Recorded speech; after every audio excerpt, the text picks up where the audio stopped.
Hello, I'm Isaac Hayes III, founder and CEO of Fanbase. Listen to what I'm about to tell you. The window to invest in Fanbase is closing. We've raised over $10.6 million of our $17 million goal. That means there's room for less than 6,370 people to invest in Fanbase for the average amount. The minimum to invest in Fanbase right now is $399. That makes you an owner in Fanbase today. Go to startengine.com/fanbase to invest. Why? Because current social apps have taken advantage of users for far too long, with content suppression, shadow banning, harmful racist content, and no real tools for monetization and equity. Fanbase has over 1.4 million users and counting, allowing anyone to reach all their following and monetize their content from day one. Social media is the new TV, and whoever owns the apps that distribute that content have the opportunity to own potential billion-dollar companies. While big platforms with uncertain futures are failing to serve their users, Fanbase is stepping up to fill the gap. Don't wait until it's too late. Invest now, invest for yourself and your future. Go to startengine.com/fanbase and own the next generation of social media.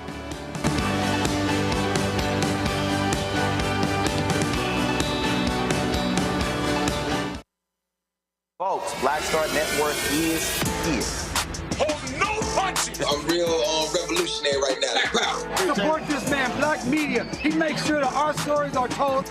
Thank you for being the voice of Black America, Roland. Stay black. I love y'all. All momentum we have now, we have to keep this going. The video looks phenomenal. See, there's a difference between Black Star Network and Black-owned media and something like CNN. You can't be Black-owned media and be scared. It's time to be smart. Bring your eyeballs home.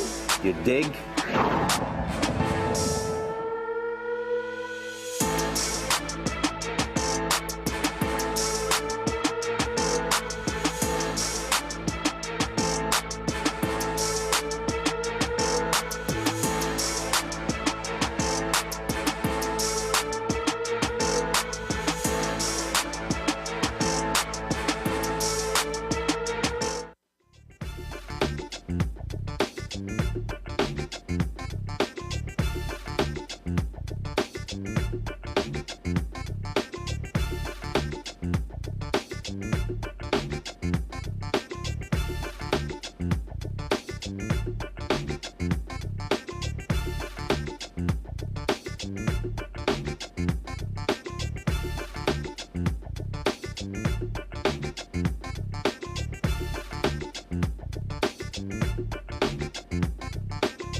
Friday, May 2nd, 2025, coming up on Roland Martin Unfiltered, streaming live on the Black Star Network. It is the revenge tour of the twice impeached, criminally convicted felon-in-chief Donald the Con Trump. He is upset at members of Congress who call for his impeachment, even though he deserves it. We'll be joined in studio by Congressman Al Green to talk about this. Also, CNN's Van Jones sat down with some idiotic black Trump supporters.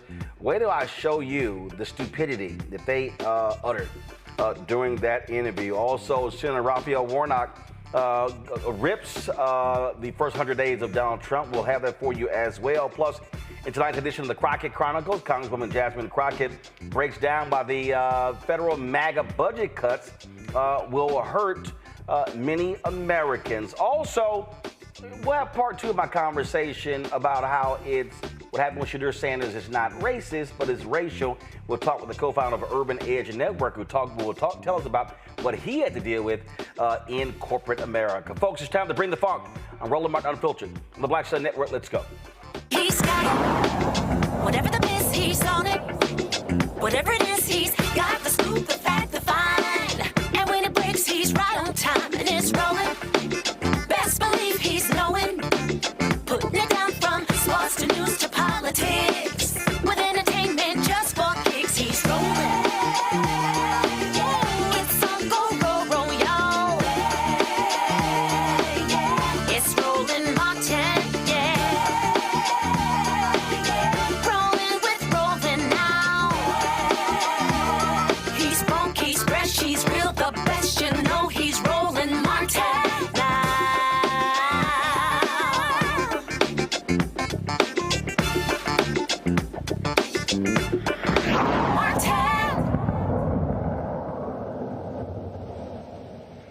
Donald Trump, twice impeached, criminally convicted felon-in-chief.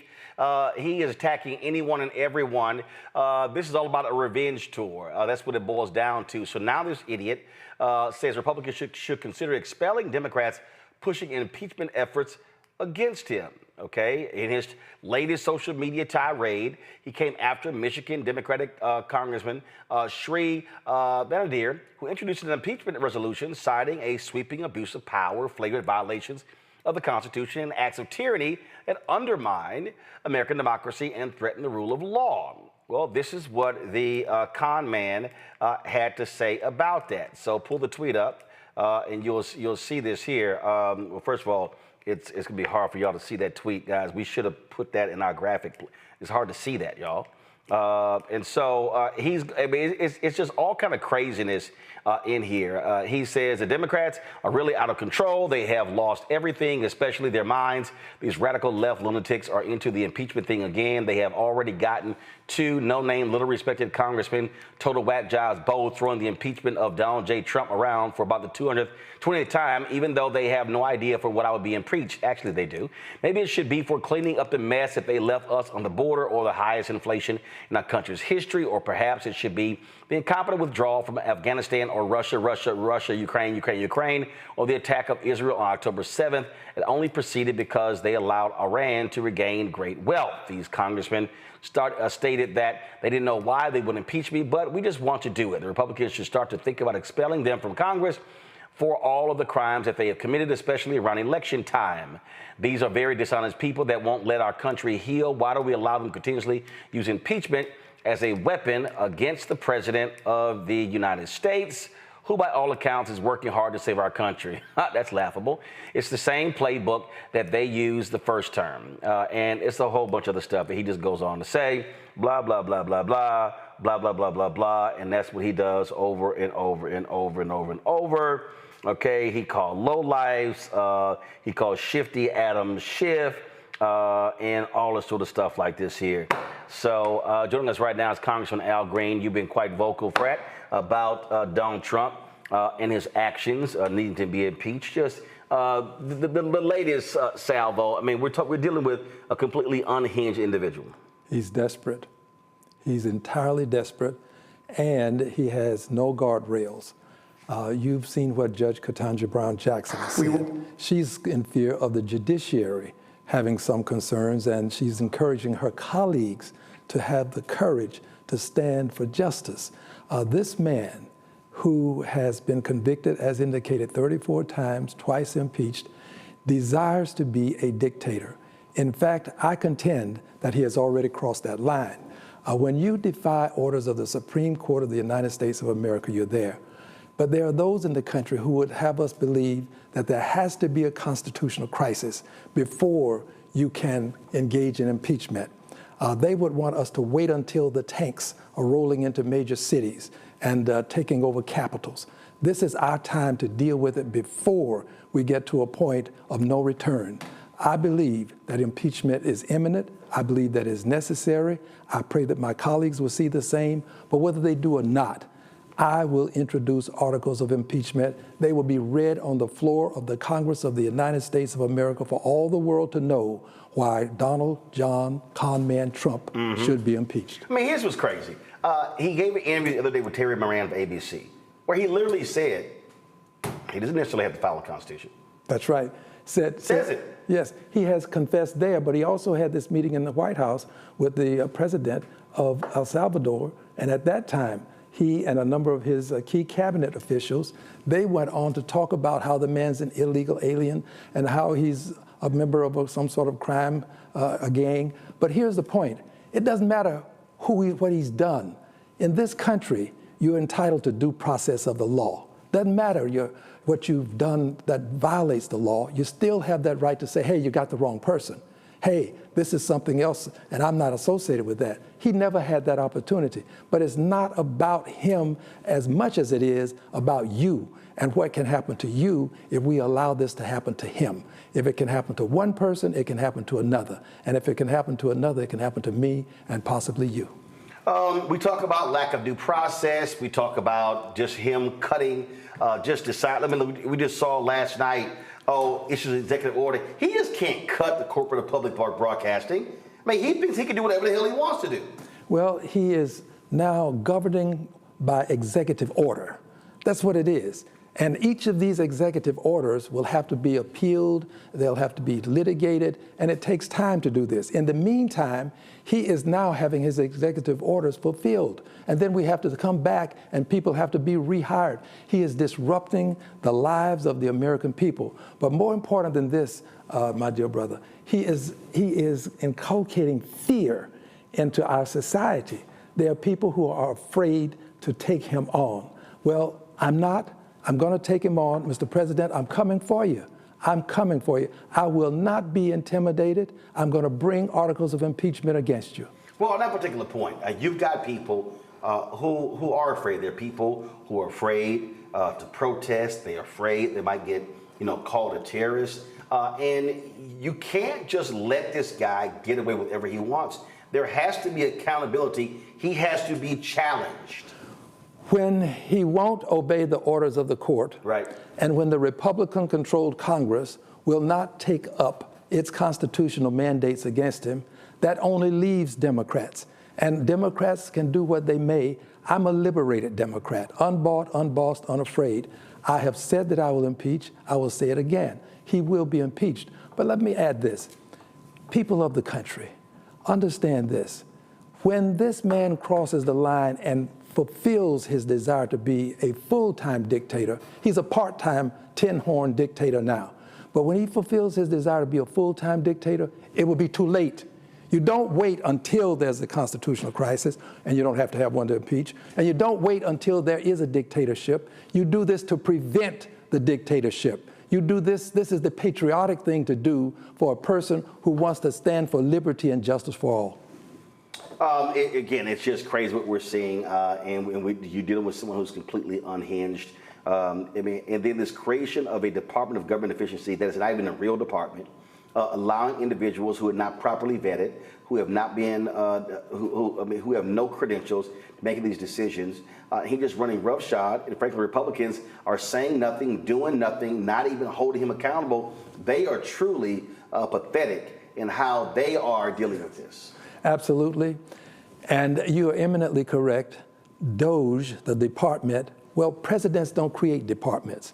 Congress can create a department. They can't. So what he has now is a fake department. He had a person with a chainsaw who who was lauding what he was able to do in terms of cutting salaries, cutting people. They did a cut on NASA. We were out protesting with those persons. They want to eliminate the Postal Service that is in the Constitution of the United States of America, eliminate it by privatizing it. They've said that Social Security is a Ponzi scheme. That's going to impact people who have made an investment in their futures. They're going to cut into that. And of course, I stood on the floor of the Congress of the United States of America, and I had my cane in hand, and I pointed out to the president that he does not have a mandate to cut Medicaid. He doesn't have a mandate to cut Medicare, nor does he have a mandate to cut Social Security. And that has become a battle cry across the length and breadth of this country. In fact, around the world, people understand now that this is what he would do. As you know, they're mandated to cut $880 billion from the committee that has oversight of Social Security, over Medicaid. And if they cut that $80 billion from that committee, then that's going to leave a lot of people suffering who are in need of medical attention. Indeed, indeed. Congressman Al Green, we appreciate it. Keep the pressure up. Well, let me just add one more thing, if I may, as I close. Listen, I don't drink, I don't smoke, I don't dip, I don't chew. I do have some vices. But remember this, if I am missing, I'm expecting you and this station, you, dear brother, to demand some accountability for what happened. This man is so unhinged, and he has people out there on the street who are unhinged. We don't know what can happen to people. When you have federal judges who have protection, federal judges, a chief justice on the Supreme Court saying we need protection and you've got to be careful. When he's talking about impeaching them, and he knows what that's going to do, it's going to send a message to those people on the street. So I just expect you to make sure that there's some accountability. That'll happen. All right. You can bank on that. All right. Thank you, Brad. I appreciate it. Thanks a bunch. Folks, going to a break. We'll be right back. Roland Martin Unfiltered on the Black Star Network.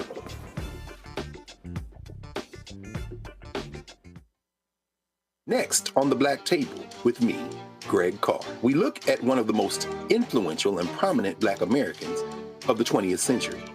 His work literally changed the world. Among other things, he played a major role in creating the United Nations. He was the first African American and first person of color to win the Nobel Peace Prize. And yet today, he is hardly a household name. We're talking, of course, about Ralph J. Bunche. A new book refers to him as the absolutely indispensable man. His lifelong interest and passion in racial justice, specifically in the form of colonialism. And he saw his work as an activist and advocate for the Black community here in the United States as just the other side of the coin of his work trying to roll back European empire in Africa. Author Cal Rostiala will join us to share his incredible story. That's on the next Black Table, here on the Black Star Network. We begin tonight with the people who are really running the country right now. Now, Trump is often wrong and misleading about a lot of things, but especially about history. Donald Trump falling in line with President Elon Musk. In the wake of the unsettling news that MSNBC has canceled Joy Ann Reid's primetime show, The Readout, Roland Martin and the Black Star Network would like to extend an invitation to all of the fans of Joy Ann Reid's MSNBC show to join us every night to watch Roland Martin Unfiltered, streaming on the Black Star Network for news, discussion of the issues that matter to you, and the latest updates on the twice impeached, criminally convicted felon-in-chief Donald Trump and his unprecedented assault on democracy, as well as co-president Elon Musk's takeover of the federal government. The Black Star Network stands with Joy Ann Reid and all folks who understand the power of Black voices in media. We must come together and never forget that information is power. Be sure to watch Roland Martin Unfiltered weeknights, 6 p.m. Eastern at youtube.com/Roland S. Martin or download the Black Star Network app. Hey, this is Motown recording artist Kim. You are watching Roland Martin Unfiltered. That boy, he always unfiltered, though. I ain't never known him to be filtered. Is there another way to experience Roland Martin than to be unfiltered? Of course he's unfiltered. Would you expect anything less? Watch what happens next.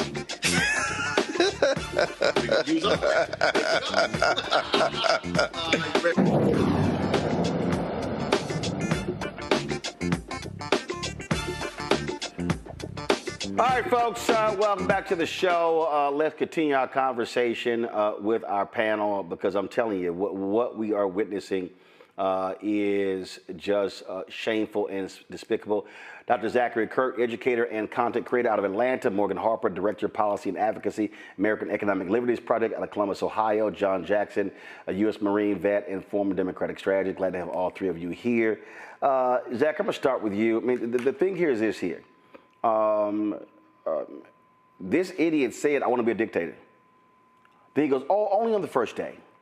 And Sean Hannity laughed about it, and the Fox News, and everybody, oh, he's just joking. He's just joking. He's just joking. He's not serious. But when you look at these actions, when you look at this attitude where you can do whatever you want to, cut whatever you want, fire anybody you want, no accountability whatsoever, it's just absolutely insane.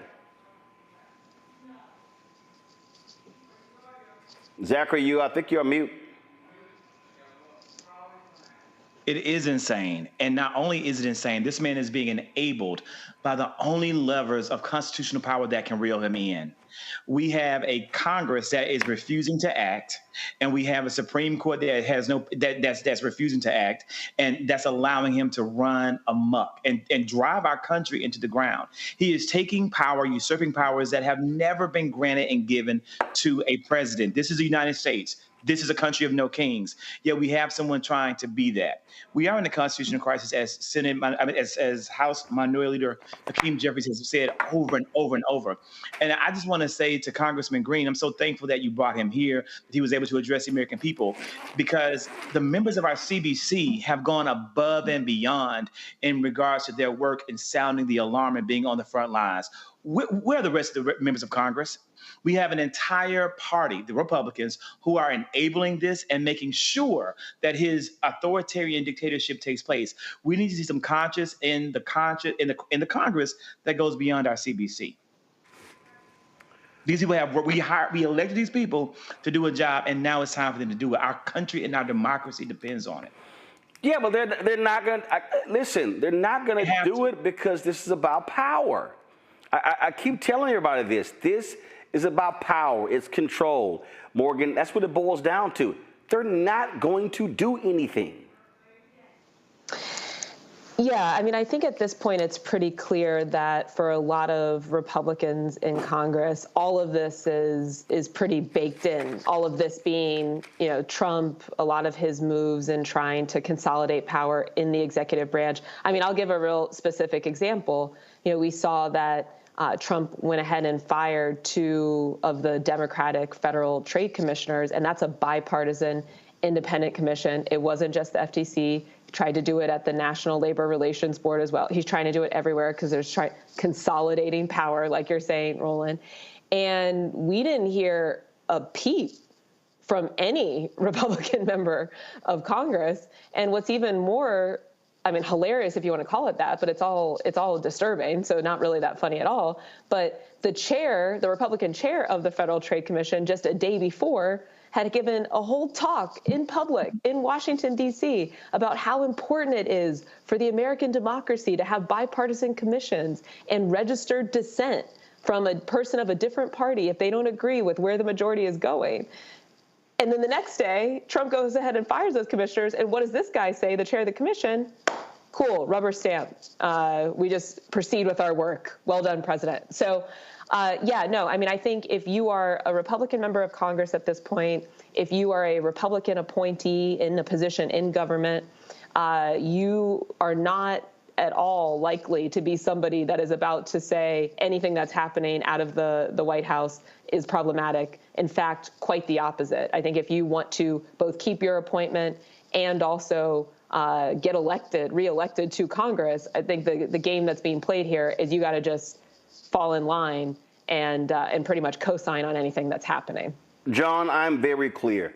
I have zero respect for any of these people. I cannot respect them.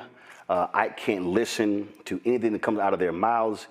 They talk about the rule of law, and it doesn't matter. They just say whatever. Their gross mistreatment of people It is evident in how they act and how they move and how they respond. And I don't give a damn about any of them because they are despicable individuals who ignore the law to stand with this thug, Donald Trump. And that's what he is. He is a thug. So I think it's important to understand how we got here. And how we got to this place is misinformation one. Misinformation one in 2024.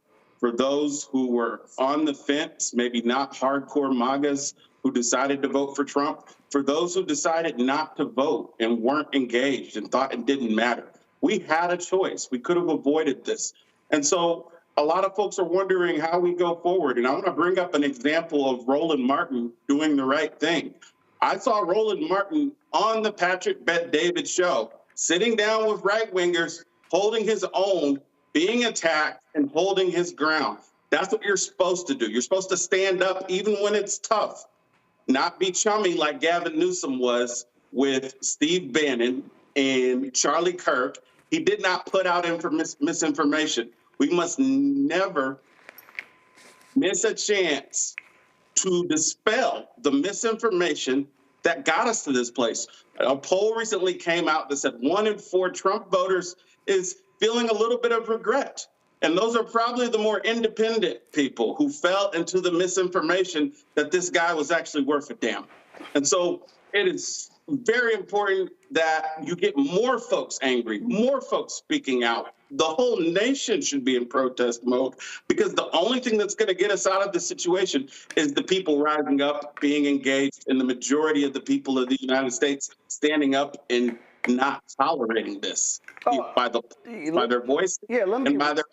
Let me be real clear. I'm going to kick their asses at every opportunity I can get. I'm not scared of any of them, not backing down. You know, and you've got, and the problem that you have is you've got some black folks out here who run their mouths on YouTube and Instagram and who feed this nonsense and what they always, Democrats are just failures. It is always just nonsense, frankly, that you hear from them. And then when you look at this sheer stupidity that comes from a lot of these shows out here, I don't watch. Let me be real clear. I don't watch these cable news shows because they're awful. But I definitely, but that was this conversation on CNN, and it was a really stupid conversation.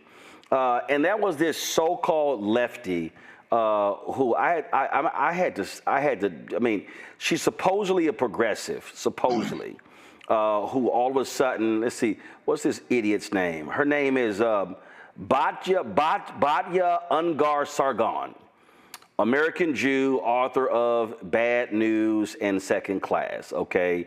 And she claims that she identifies as a MAGA lefty. And this is how she described herself. She says she's Trump's, she said Trump's pro-worker, anti-war, socially moderate America First agenda was a Democrat's platform for a century. Now it's MAGA. I'm deeply humbled by everyone who reached out to share that this resonated with them. She was on Bill Maher.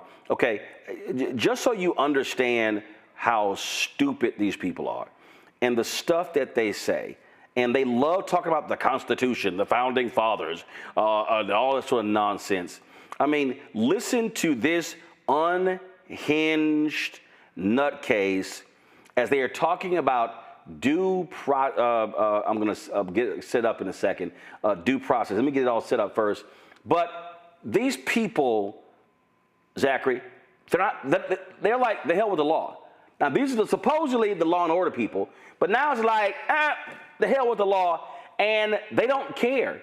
And then what their whole game is, well, let's position Democrats and let's okay, y'all are fighting for this guy in El Salvador. No, they're fighting for the fucking law.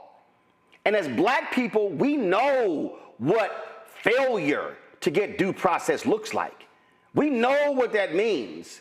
The youngest person ever put to death in America was a young black kid who did not get due process. So we know that real well. Due process is when you're lynched and you never even were charged. Just some white folks said you did it. That's called lack of due process. Zachary? That was a beautiful full circle moment, and why every single Black person who watches this, whether you're watching it live or you're watching in the replay, that what's happening to the migrants and the people who are in this country legally, authorized and allowed to come here legally, seeking asylum, seeking refugee status, on work permits and work visas, who have green cards, that are being detained by ICE and shipped to a foreign nation that is not the nation or country of their origin. Why this matters to you and to everybody in the Black community. They are testing and pushing the rule of law to see what they are able to get away with and what level of resistance will be given by the people. And as sure as my name is Zachary and I am Black as Black can be, they're going to do the exact same thing to our Black asses too, as soon as they can. That's the entire point of all of this. They started with one marginalized group, and it's going to spread from group to group to group to group. And we can't sit back and we can't be complacent and say to ourselves, well, that's not going to happen to me, because our day is coming, and it's coming a lot sooner than I'm afraid many of us are thinking. And we heard that echoed in what Representative Green said. I'm going to be honest with you, Roland, I'm still stuck at his warning at the end. And I don't even know to what extent it was a warning as much as it was a call to action and a plea for help. This man knows what is happening in Washington. This man knows how serious the threat of Americans' democracy's crumbling really is. He knows the rights of the people are being taken away. He knows what's going on. And he literally made and to me, in the best platform he could, on right here with you on Roland Martin Unfiltered, letting all of us, the people that need to know first, know what's really happening. Morgan.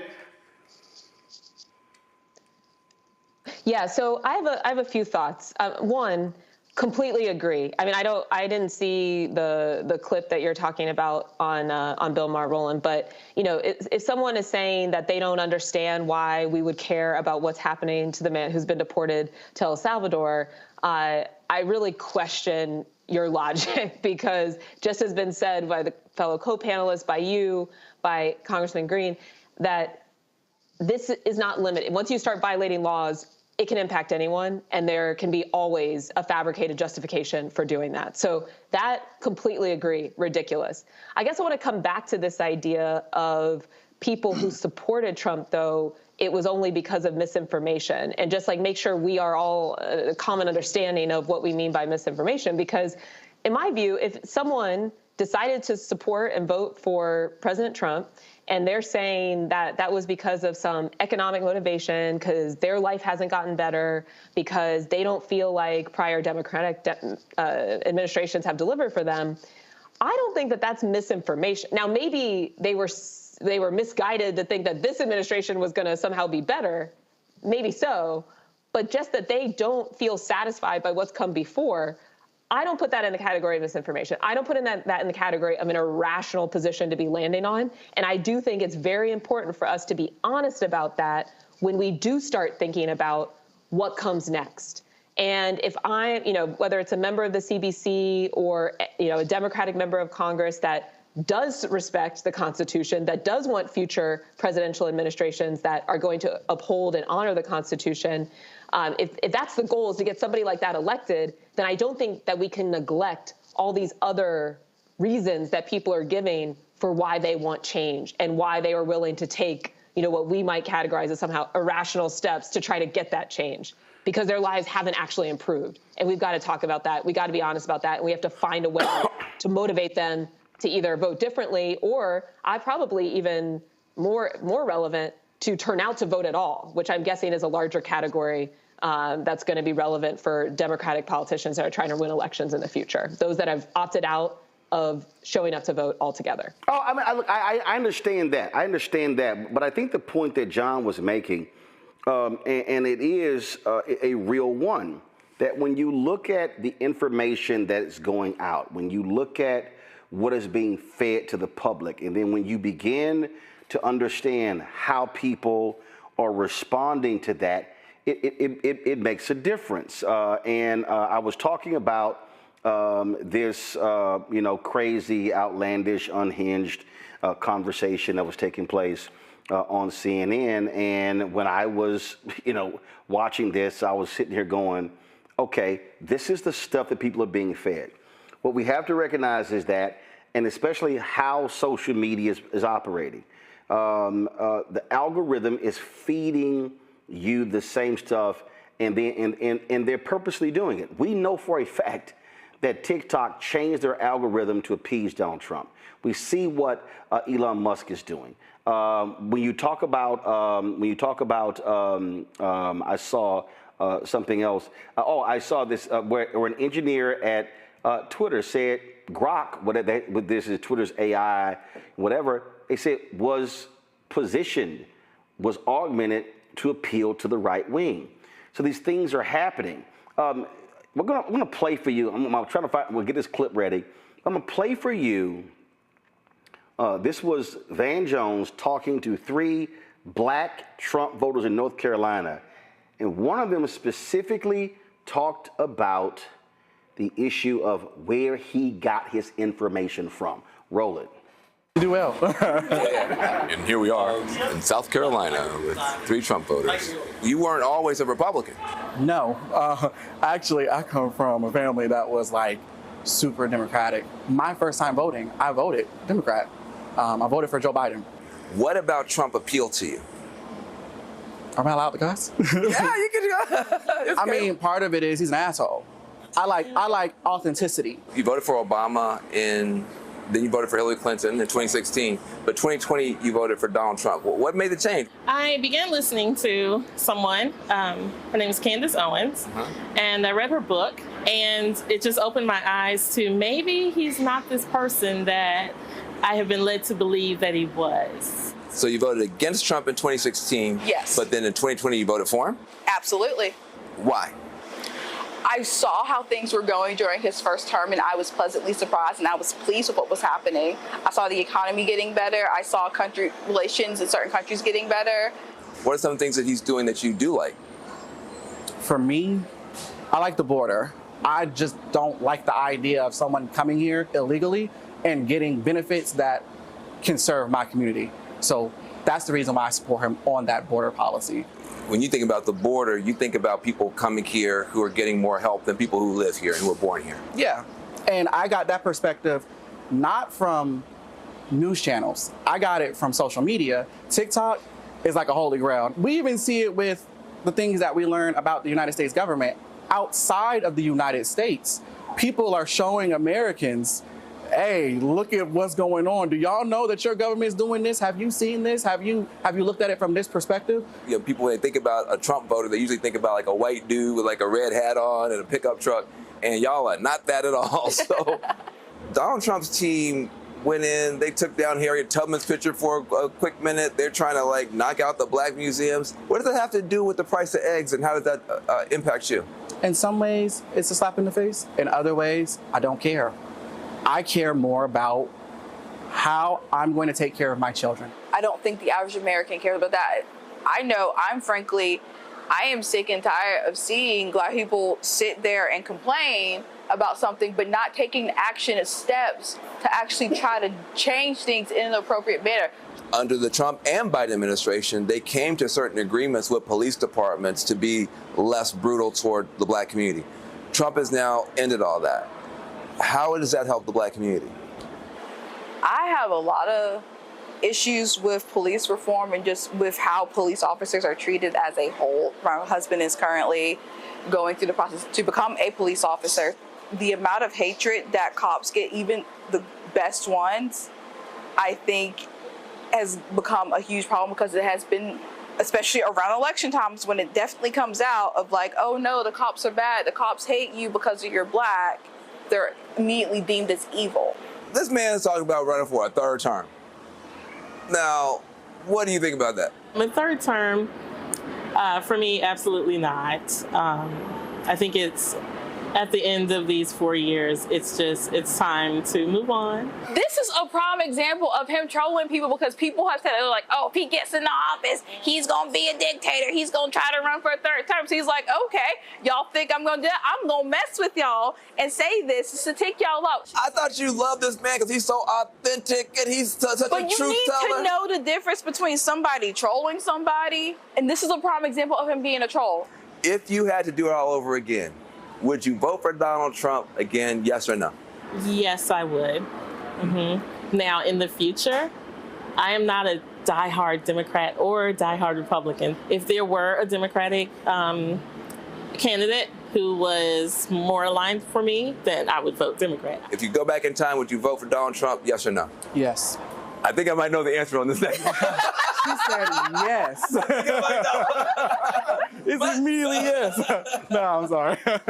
If you had to do it all over again, would you vote for Donald Trump, yes or no? 1,000% absolutely yes. John, those are three of the dumbest people I've ever seen in my life. Okay, so let me just unpack what I heard. Now I know Morgan's like, oh no, you can't go there. Actually, I can go there because those are three idiots. First and foremost. Well, I want to hear the rationale. I want to hear. No, here's why. First of all, when the woman in red, yeah, I was listening to Candace Owens. We know she lies. We know she just lies. Well, I was listening to Candace Owens and I read her book. Okay, you're listening to a grifter. Okay, so she's not giving you factual information. She's a grifter. Then let's go to this idiot dude who needs a haircut. Okay, so he's sitting here. Yeah, TikTok is the holy grail. I'm not getting my information from news channels. I'm getting it from TikTok. Here's what we know based upon polling.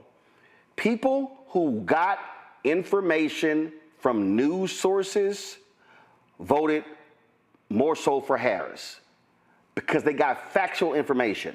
Folk who got their information from non-news sources, they voted for Trump.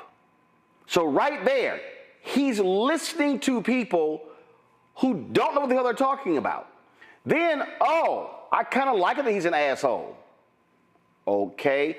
I don't know how you can run against that because if you just choose not to be an idiot, I mean, I don't know how you could do that. But then you got the other woman, I'm sick of black people who don't try to do something to fix the situation. I'm sorry. Those three were in North Carolina. I recall something called Moral Mondays. The environmental justice movement began in that state. They have been fighting fascism in North Carolina since Obama won in 2008. And then there's, my husband's trying to be a cop and these bad things they say about cops. Would you like us to do the roll call of black people who have been killed by cops? Would you like for us to actually do that? I mean, so people like that, I mean, to be perfectly honest, there are some black people who I think are so delusional and so out to lunch, you're not going to reach them. I don't believe that that's who you should be going after, not those three. You're not going after them, okay? Because if you're so willing to believe lies, and then you promote the lie that you heard, and it's not even remotely factual, then what in the hell, how in the hell do you counter that level of stupidity? So I can comment on this. From working on campaigns, we have a universe of voters we call persuadables. And a previous comment stated that there are some things that Democrats, liberals need to improve on. And Roland, you touched on it. Informed people voted for Kamala Harris. But here's the problem here. The majority of Americans are still not college educated, and Democrats slipped with every non-college educated demographic. Even with Black Americans, that was Trump's strongest group of Black Americans were Black people without a college degree.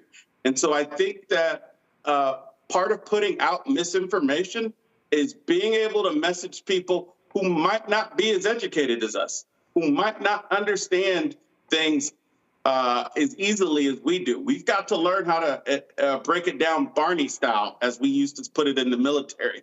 We have got to explain things to the hood, explain things to the holler, explain things to people who might not get it and don't easily get it.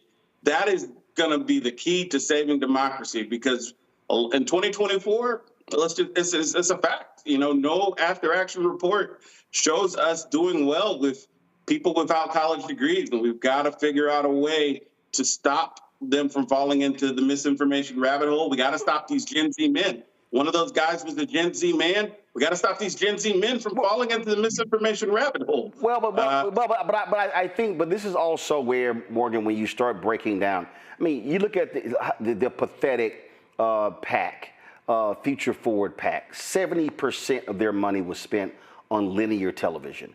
That was just stupid. What people need to understand is we are now living in a social/digital first world. We are, okay? The world of the Time, Newsweek, cable networks, broadcast networks, they do not, on a daily basis, on a 12-hour block basis, a 4-hour block, an hour, a 30-minute, by a minute-by-minute basis, they do not really speak to the hearts and minds. If you do not have a targeted social digital strategy where you're flooding the zone with real, truthful information that's also entertaining, you're gonna lose. Absolutely. Absolutely. We've been in this digital age. Yeah. And by the way, it's not an accident that you have someone who is Gen Z, younger people, who are mostly getting their information from TikTok. I hear that all the time when talking to young people. Why is that? Because TikTok is free, right? Right. And so if you're at this point trying to be a well-informed consumer of lots of information sources, well, get ready to pony up. How much money for digital subscriptions? It's going to be, I know I pay $12 to be able to read my local paper, the Columbus Dispatch. Then if you want to try to read New York Times, Wall Street Journal, all these online platforms, support Roland Martin. And I'm pulling up TikTok right now to sit here to keep going, because I'm gonna say something about it. Go ahead. Yeah, it's free, and so absolutely agree with what you were just saying, that this is where the people are at. This is where they're going to be. This is where people who have maybe less money are going to be at. But this is also just where younger people want to be at, because they like consuming information like this online. And it's not an accident, though, or it's not an inevitability, I should say, that there's only certain kinds of platforms that get traction over others, like a TikTok, or some of the way that the ad market has been structured with Google and Facebook. So here's why I push back a little bit on this is just the inevitability, or Democrats have done enough here. Is, when's the last time you heard a Democrat talk about this? When's the last time you heard a Democrat talk about the market structure that has allowed local media to be decimated over the past 20 years? But hold up. Right? To answer your question. Okay. To answer your question, and this is why it goes to what you just saw. From 2016, so if you go from Trump winning in 2016 to present day, how many times have we been inundated with, let's go to a diner? What are the Trump people thinking? To your point, even mainstream media, they ain't talking to Democrats. They're not talking to progressives. They're not saying, hey, how do you feel about what's happening right now? Everything, and again, this is where we have all of these media people, all of these media folk, they are centering Trump, and it's by design. And it's it's like they're really concerned, and it's because we had 6 years of economic anxiety, and I was like, that was bullshit. So what we have to also just recognize is what is also being fed to people. What's being fed? We talk about Trump and the administration on this show every day, but we're telling people what they're doing.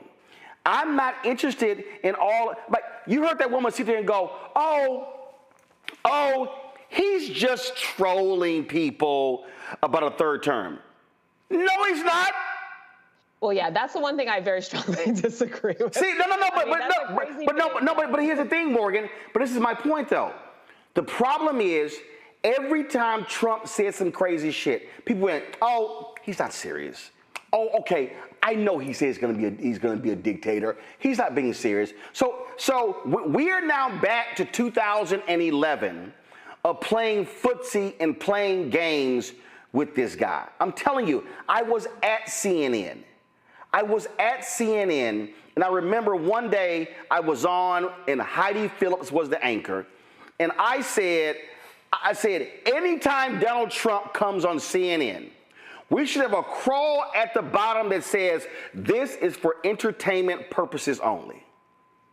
This is no lie. I get an email from Ken Jouts, the executive vice president at CNN, who tells me, do not criticize Donald Trump coming on our air. That night, I think Obama gave some speech, it was something economic speech, and Piers Morgan had Trump on his show for the whole hour, offering commentary on economics and world affairs and everything along those lines. And I remember saying, man, fuck Ken. I was like, why the hell is this dumbass on CNN? I mean, I just started tweeting. I didn't give a damn. I'm like, whatever the hell. But this is what happens. So when folk just dismiss his crazy, but his crazy then shows up as policy, then it's like, oh, I didn't think he was being serious. We told you he was being serious.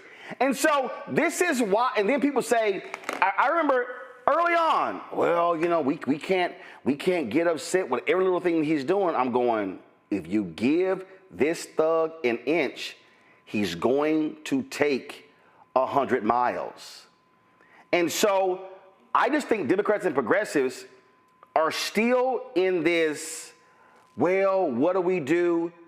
This is where you go, you throw everything. You hit them with everything. You are in media constantly. You make it this is warfare.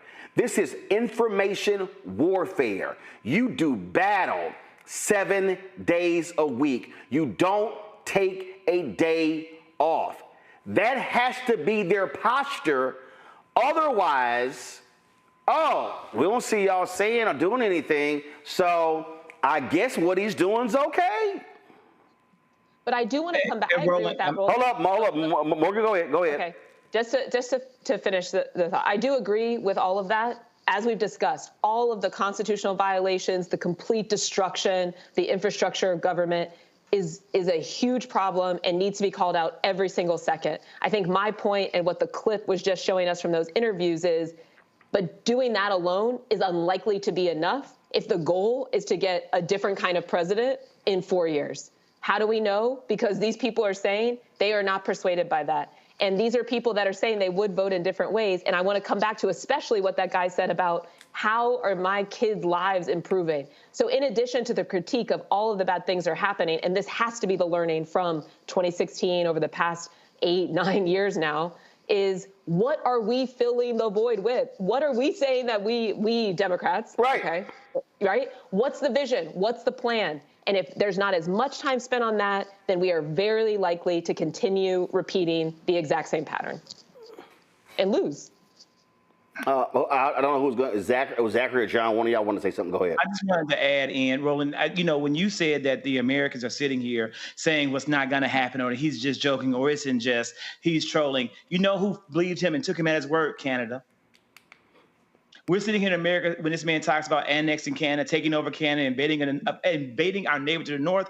We're sitting here making jokes about it, talking about red, white, and blue land for Greenland, making jokes and laughing at it, where the Canadians sat down and we completely shifted the outcomes of their most recent election to where now they have a liberal prime minister and a liberal government put in place.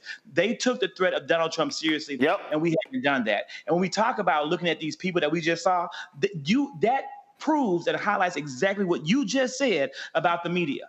CNN didn't come to find people from the Black Star Network for Roland Martin Unfiltered. They didn't get your viewers. They didn't go to the people when they want to talk to Black America who are really ingrained in a part of the work of Black America. They went and found people that listen to Candace Owens. These are not lowly educated voters. These are high bullshit voters. That's what they're consuming, bullshit from Candace Owens. And that's who they platformed. CNN is the problem when it came to that right there. CNN is a problem. Yeah, I mean, John, go ahead. CNN is just trying to be the grown-up version of Fox News. They're like, well, you can't say it that way. We're going to present it in a more professional manner. But they do a good job of spreading misinformation by having complete bullshit on and calling it fair and balanced. So, and then they'll get mad when a Roland Martin wants to tell the truth. They get mad if any black or liberal reporter wants to tell the truth. That's more a violation at CNN than spreading misinformation. So CNN has played a role in eroding our democracy. They just don't do it as blatantly as Fox News or Newsmax. Folks, Senator Raphael Warnock stood with other senators in challenging first 100 days of Donald Trump's presidency, and he, of course, was had a few words to say. Here he is right now. It didn't take us long to see what this Trump administration is all about. This is the worst first 100 days that this country has seen in a very, very long time. We are witnessing an all-out assault on our Constitution, an all-out assault on our norms and our values, an assault on the pocketbooks of ordinary people, but in a real sense, an assault on the spirit of the American people. They are trying to convince us that our neighbors are our enemies. We should know better than that by now, and we do. We went through a deadly pandemic in which if my neighbor was sick, while she was sick, I was potentially imperiled because it was an airborne disease. That didn't make my neighbor my enemy. That means I have an invested interest in my neighbor's health care, in my neighbor's ability to be covered. And so while there are politicians who want us to be wary of our neighbors, we ought to be wary of politicians who want us to be afraid of each other. They're trampling due process, striking fear in communities all across our country. They're firing the federal workers who serve our veterans. Many of them are veterans themselves. They have had the honor necessary to fight for us. And then they come back and they've got to fight with us to get ordinary respect for the work that they've already done and the work that they're trying to do. They're trying to shut down Social Security offices in Georgia and all across the country, drinking water safety offices. And why are they doing all of this? They're doing all of this in order to pay for a tax cut for billionaires, all the while adding billions of dollars, trillions of dollars over time to our national debt. But here's the thing that they're really trying to do. They are trying to weaponize despair. They're trying to so beat us down that we will be too soul weary to fight, and it's our job to prove them wrong. This country does not belong to the people in power. The power is in the people. And so I want the American people to be clear that we are fighting. In many ways, you will see our fight. Sometimes you will not see what the fights that we're engaged in, but know that we're fighting for ordinary people. Because we believe that if you center the people rather than the politics, you have a chance at getting the public policy right. That's right. And so we invite our Republican colleagues to join us. The doors of the church are open. The time is always right to do what's right. It's never too late to be on the right side of history. And so we want you to rise up to this moral moment. and to recognize that we will not give in to wannabe autocrats who want to convince us that they have already won. If they can convince you that they've already won, then you won't fight. You won't raise your voice. The great Andy Young, who's now in his 90s and is a great source of wisdom for me, tells a story of how after they had passed the civil rights bill into law, Dr. King and his team went to visit with President Lyndon Baines Johnson. And Dr. King said to President Johnson, I need a voting rights law. My people are being disenfranchised, and we've got to pass a voting rights law. And the president said, Martin, I agree with you, but the sad political reality is I don't have the power to do that right now. I just passed a civil rights law. I've used all of my political capital to muster that through the Congress. There's no way I can get a voting rights law passed. I don't have the power to do that. And they left the meeting, and the team was feeling all dejected, and somebody said to Dr. King, what are we going to do now? He said, well, the president says he doesn't have any power. I guess we're going to have to go and get the president some power. And so I've been thinking about that story a lot lately, because everywhere I go, and I know my colleagues have the same experience, people are asking us, what are we going to do? Will you fight for us? And the answer is yes, we are fighting for you. But Selma was about creating the context for the change that you want to see in the world. And so know that as we fight on the inside, we need you to fight on the outside. And we will prove once again that this is the United States of America, and at the end of the day, it's the people who have the last word. Love has the last word. Justice has the last word. Righteousness has the last word. And we will continue to fight. But see, my idea of fighting is not capitulating. And I believe this here. John, I'll start with you. Democrats should say, we will not vote on any nominee, on anything, on any bill, on any appointment from Donald Trump. There has to be absolute, total blockage. When you're limited, somebody had commented on my Instagram page, Hakeem, you should be doing more. First of all, they don't have the power of the House. The rules in the Senate are different. Democrats should say, what's the answer to every Trump nominee? No. I don't give a damn if you like them. No. Because we already see what happened. There were Democrats who voted for Hegseth, who voted for Sean Duffy, who voted for a bunch of these people, and now they're like, oh, I should have done that. Yeah, we tried to tell you. The way you fight is you use every lever of power that you can to stop his agenda. John. Absolutely. I 100% agree. I think that sometimes a lot of folks say this, it might be overused, but Democrats bring knives to a gunfight. And I think if this is the gunfight we believe it is, then you have to be willing to be obstructionists. You have a certain set of centrist Democrats who are afraid of being called unruly and afraid of being called obstructionist. But when you are dealing with an authoritarian president, the thing you're supposed to do is obstruct. You're supposed to stop him. So absolutely right. No Trump nominee should be getting through right now because none of them are qualified to do the job. You've got this guy, Ed Martin, Zachary, Ed Martin, who Trump, first of all, attorney for those white domestic terrorists who he appointed. So he lies before the Senate and says that, oh, yeah, I wasn't familiar. You know, with these racist things this guy was saying, this Nazi sympathizer, even though they literally have him on a podcast discussing it.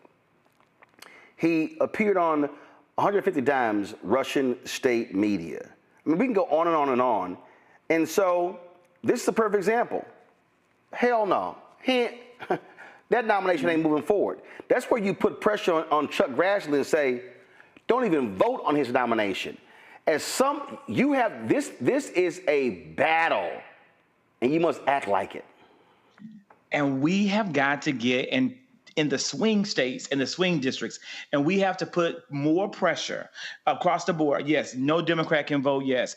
But we have to also put more pressure on Republicans who are in swing districts to make sure that their constituents are holding them accountable so that they also vote no on these nominations. We need to roll out those clips. We need to roll out what this man has done. We need to make sure that people know that and spread it all around those swing districts so that those Republicans feel an immense amount of pressure from their constituents because they barely won their seats. They barely are controlling the House, and we have to flip it. And that's the strategy that we need to be employing to move forward. And it's not happening at that rate.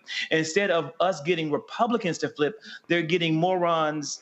That's not the right thing to say. They're getting vulnerable Democrats like the guy. No, they're morons. They're morons. I'm gonna call them what they are. I'm tired of playing footsie with moronic people. But go ahead and finish your point. That was the point. Like they're convincing Democrats to fold. The Republicans are putting pressure on vulnerable Democrats, and they're the ones flipping to vote with the Republicans instead of the Democrats putting pressure on vulnerable Republicans and getting them to fold. There are more vulnerable Democrats in the House than there are more vulnerable Republicans and Democrats. We should be able to apply more pressure and get more Republicans to vote with Speaker Minority Leader Jeffries. He should be getting more Republican votes on his side. Well, but again, they're scared of him, Morgan. And here's the deal. He's a perfect example. So the U.S. Army has confirmed that on Trump's birthday in June, there's going to be a big military parade in D.C. that coincides with the celebrating the Army's 250th anniversary. Okay, so let me tell you how this is going to play out. Democrats are going to go, well, I think we should go because, the parade is really a celebration of the Army. No, it's not. Donald Trump wants one of those Kim Jong-un Russian military parades that salutes him. This is where Democrats say, nah, we ain't going to that. And in fact, if I'm Democrats, you know what I'm going to do? I'm going to throw my own celebration of the U.S. Army. And I'm going to, see, my deal is I'm sorry, all that bullshit on inauguration, yo, if I'm Kamala, hell no, J.D. Vance, you and your wife ain't riding in a limo with me. Take y'all ass, get another car. And in fact, I ain't even going to the inauguration. The mistake is when you want to uphold institutions, you normalize him. He gets to give you the finger at other things, and his supporters go, right on. We with you, Donald. Right on.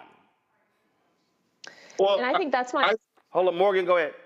I was just going to say, I think that's my exact point, Roland. I mean, as long as you're letting someone else set the agenda, and even if it's an agenda that feels completely unconstitutional, illegal, out of control, whatever, fill in whatever word you want to plug in there, if you're not presenting an alternative agenda, they will continue to dominate. And so I agree. I mean, yeah, norms have been broken. If you're a sitting member of Congress right now, why would you give into it? Why are you voting for all of that?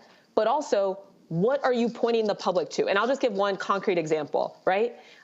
Very much appreciate the words from Senator Warnock. Obviously, an extremely talented orator and doing a good job as a senator. But here's what I would love to see out of all of the people that were in that picture. Do the same type of event, but make it about breaking up pharmacy benefit managers, something that a lot of Republicans support, that a lot of them are sitting in there right now, that they would love to be able to pass a bill that they've been fighting for a long time to bring some relief to some independent pharmacy business owners, that they're too chicken to actually push for and go against the administration. Democrats own that. Have a protest outside. Say we're going to be the party that's actually going to lower drug prices and break up these monopolies of CVS and Cigna and Aetna, all of it. We're going to break it up, and we're going to bring relief to Americans all over this country, including our service members, and put them on the defensive, right? Force their hand, make the conversation about something else. Yep. But if it's just the critique, it's not going to be enough. Right, and also do what Bishop William Barber always emphasizes: have impacted people speaking. have impacted Exactly. people speaking and not just the politicians. All right, I got to go to a quick break. We come back. Why is the press gallery at the U.S. Capitol refusing to give credentials to the black press of America? Wait till I tell y'all what the hell is going on there. You're watching Roland Martin Unfiltered on the Black Star Network. Support the work we do. Join our Bring the Funk fan club. If you want to contribute to our fan club, via Cash App, use the Stripe QR code. You see it right here. If you're listening, go to blackstarnetwork.com. You want to send a check or money order, make it payable to Roland Martin Unfiltered, P.O. Box 57196, Washington, D.C. 2037-0196. PayPal, R Martin Unfiltered, Venmo, RM Unfiltered, Zelle, Roland at RolandSMartin.com, Roland at RolandMartinUnfiltered.com. Back in a moment. This week on the other side of change. Mass incarceration, Trump administration is doubling down on criminalization, and how it is profitable. And there's something really, really perverse about saying that we need to put people in cages in order for other people to have jobs. Like, that is not how our economy should be built. Only on the other side of change on the Black Star Network.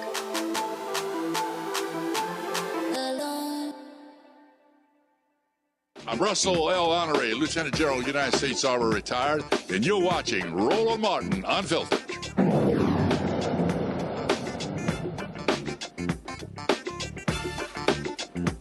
Well, I tell y'all, it's always a battle when you're in black-owned media, when you're dealing with, frankly, white folks who are in control of various systems. And I can tell you the numerous times when you talk about working red carpets, when you're talking about trying to get credentials to all kinds of different things, I mean, it's always difficult for black-owned media. Well, guess what? There's not a single black-owned media organization listed as a member of the Daily Press Gallery on Capitol Hill. For months, the NNPA, Dr. Ben Chavis, April Ryan, and others have been trying to secure permanent credentials for April, Stacey Brown, and Lauren Victoria Burke, who all write for Black Press USA. Well, Stacey and Lauren join us right now to discuss how this has been going on. And Stacey, this has been a battle for a decade? Oh, it goes beyond that. I mean, you remember your old buddy who used to run, was the editor of the George Curry. Newswire. My man George Curry.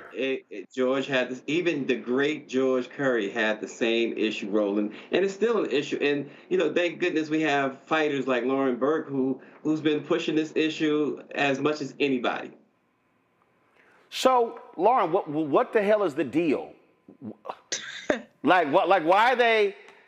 I mean, first of all, people don't know who is this group, and who do they work for? Do they work for the government, or do they work for other media outlets? Who are they, and how are they deciding that Black Press USA, which writes for all the black papers across the country, isn't deserving of a credential?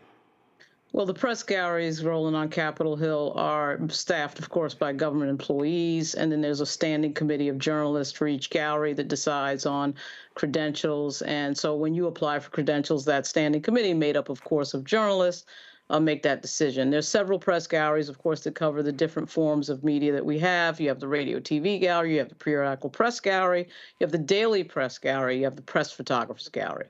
When I first came to Capitol Hill, I was actually a federal employee. I was a staffer. An intern for some senators. And then I got into the media. My first real media job was ABC News. And my first credential was with the radio TV gallery because I worked for Cokie Roberts. Cokie Roberts at that point was a member of the standing committee. So in those days, it was pretty easy to get credentials, I think, not just because I was affiliated with Cokie Roberts, but because that gallery, run at the time by Larry Janzik, who was a great guy and still a great guy, now run by a guy named Mike Mastrian, who's also a great guy, has always been a great gallery in terms of openness. I think the rules are just tighter for daily press and periodical press. And by the way, the Black Press USA is really a daily black newswire that feeds 230 black newspapers across the country. So it's basically a black wire service. So This has been going on for years, as Stacey said. I think it was going on before George Curry, actually. I didn't pay too much attention because I was getting my credential, I think, as a freelancer at the time. I'd gotten one from The Hill, and I'd gotten one from Associated Press because I was a contract photographer for Associated Press as well. But for some reason, Black Press USA has not been credentialed and cannot get credentialed. And this has gone on way too long. And at this moment, Roland, my attitude is now I am done talking to the people that I have been talking back and forth with for years. I think that the only people I will be talking to about this issue moving forward will be members of Congress. Now, if I lose the argument with them, I've lost the argument. But there's something wrong here when Gateway Pundit can get a credential. And by the way, I'm not here to argue against anybody else's credentials. I believe in the First Amendment, whether I agree with any other news organization or not. I don't care if it's Daily Caller or the Gateway Pundit or the 19th or anybody else. There's a lot of news organizations that are credentialed, and they deserve the right to cover Congress and be there and question members of Congress. But I think Black Press USA deserves that right as well. And I'm getting really tired of this discussion, particularly when Dr. Ben Chavis, and April Ryan, who is a historic journalist, can't walk in there and get credentials. There's something wrong with that. So for people who don't know, do you need this credential in order to bring a camera in order to do interviews? Why do you explain to people who don't know why you need to be credentialed if you go to the U.S. Capitol? Once upon a time, it was a lot easier, Roland. Right now, because of the restrictions of security, it has become increasingly difficult to have a face-to-face with a member. Now, of course, you can stake a member out at their office in one of the office buildings or a senator. What they do now, though, they close down the plaza during votes, and they close down the areas outside where there are press conferences occasionally, which are known as the Triangle and the Swamp. Shout out to Frida Murphy, who's a staffer for Yvette Clarke, the chair of the Congressional Black Caucus, who came to get me outside one time when I could not get to the position where the press conference was in, which is right outside the Capitol steps, which is called the House Triangle. So if you have a credential, you're allowed in that space. If you don't, you have to leave. Correct. And the cops put barriers up so that you cannot get on the plaza of the front of the Capitol. That used to not be the case. That's a fairly recent development, probably in the last 2 years. Understandable with everything with Jan 6. I'm not trying to criticize the security on Capitol Hill, but you need a hard pass more today than you did when I first started. No question. And make no mistake, and I know obviously you know this, Roland, but this is not just about a press pass. This is a decades-long battle. This is a reluctance to allow, as already been stated, the Black Press of America, the nation's trusted Black-owned wire service and news organization, into the same spaces as the AP, Reuters, CNN, the Senate Press Gallery, and House Gallery have continuously stonewalled us, denied us, and disrespected the very essence of what we represent, Roland. And you know that. And here's the thing. Today, we are seeing the word diversity be turned into a curse word by this administration and by this Congress. We are seeing Black history, American history being attacked and threatened with erasure. Our community needs you, of course, you do more than anybody, Roland, but they need you, they need the Black press more now than probably ever before. Well, see, what people don't understand, the fight, the battle that goes on, behind closed doors. This is a battle in Hollywood every single year when it comes to award time. And because of where you get positioned on the carpet. So in our Black Star Network studios was hanging up. This photo is hanging up right here. Let me see if I can do it right here. All right, this photo. So let me explain to y'all. Okay, first of all, switch cameras. Go to camera 2. Give me a wide shot. Thank you. So just so y'all understand. So y'all see this photo here? All right. So what Stacey and Lauren are describing, let me tell you how this happened. So we're in Dallas. Hillary Clinton is first lady, and Hillary Clinton is coming to the Martin Luther King Center on King Drive in South Dallas. Literally less than 100 yards across the street is the Dallas Weekly, black newspaper. So I go over to the King Center, and I'm just checking out, everything. So I walk into this room, okay? Shot taking the same room. So they had two rooms. They had one room set up where they had a bunch of lights, and then they had another room across the hall. So I said, hey, what's going on in here? They said, oh, well, when the first lady comes, she's going to visit with some of the kids and who are in the daycare. And I said, really? Okay. Well, who's going to be in the press pool? They said, oh, the Dallas Morning News, the Fort Worth Star-Telegram, Associated Press, Reuters, I think UPI was still around. And I went, I'm sorry. Ain't no black people, ain't no black media in the press pool? They said, no, and it's all closed. I said, oh, hell no. I said, ain't no way in hell the first lady is coming to Black South Dallas, coming to the Martin Luther King Center. I said, and a black paper is less than 100 yards across the street, and ain't nobody in the black press gonna be in this damn press pool. I said, you need to go get somebody on the advance team. And they were like, And so I handed my card. I was managing editor of the Dallas Weekly. And so it came back, Mr. Martin, you've been added to the press pool. I'm like, you damn right. Now, I need people watching to understand that means that by having nobody, if nobody black was in that press pool, that if we wanted to run photos of the first lady in talking with these black kids, we would have had to buy the photo from AP or some other source. Right. And this is the stuff that I need people watching every day to understand. This happens all of the time. It happens all of the time where we show up to political events and white media, they've got positions staked out on the dais. They've got power, they've got internet, and ain't nothing for black media. And so, y'all know I'm petty and I'm ignorant. I remember when Kamala, they had, which event was it? It was when she spoke with the White House in the background at the event there. And, we got there early, had to set up, and we came back, and Univision or somebody was like literally in our space. And I was like, oh, hell no, y'all got to move y'all shit. And they were like, no, we're going to be here. I said, no, I guarantee y'all going to move y'all shit. I said, what y'all not going to do is stand here in our space. I need people watching to understand. I've made it clear to campaigns. No, y'all going to give us a prime spot.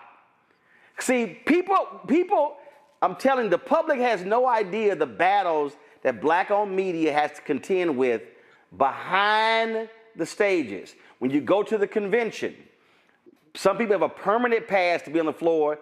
Then they have another system where they give you a pass and you got to swap it out every 15 minutes. And I'm like, nah, Roland ain't getting that 15-minute bullshit. The only way, and I'm going to make this final point. Let me pull this up. Because, see, this is why I need people to understand why this matters. Because y'all might think, oh, man, I'm just sitting here lying with this here. Okay, here's a perfect example. How many people recall seeing this image right? Give me 1 second. Agree. How many of y'all recall seeing this image right here? That is the shot of Monetta Sleet Jr., Ebony Magazine, and that's the photo of Bernice King on the lap of her mother, Coretta Scott King, at Dr. King's funeral. Do y'all know how that actually happened? The press pool was Jim Crow white. They would not allow Ebony Jett in the press pool. Simeon Booker, Lerone Bennett, went to Coretta Scott King and said, Mrs. King, the white journalists are not going to allow Ebony Jett to be in the press pool. And Coretta Scott King said, you let them know that if Ebony and Jett are not in the press pool, there will be no press pool inside of the church. That is the only reason Sleet got into the press pool, and he captured that image, and that's how he became the first African American to win a Pulitzer Prize for photography, because Coretta Scott King said, ain't gonna happen. Right. And it is about being in that position and being allowed to be in that position. And along those lines, Roland, the other thing for the Black community I think is very important at this time of budget cuts and all that is that you hear so much online, Roland, with regard to the Congressional Black Caucus isn't doing this and isn't doing that. We've heard that for years.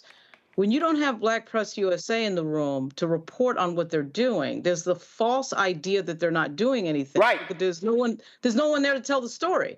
So because white media not gonna talk to them.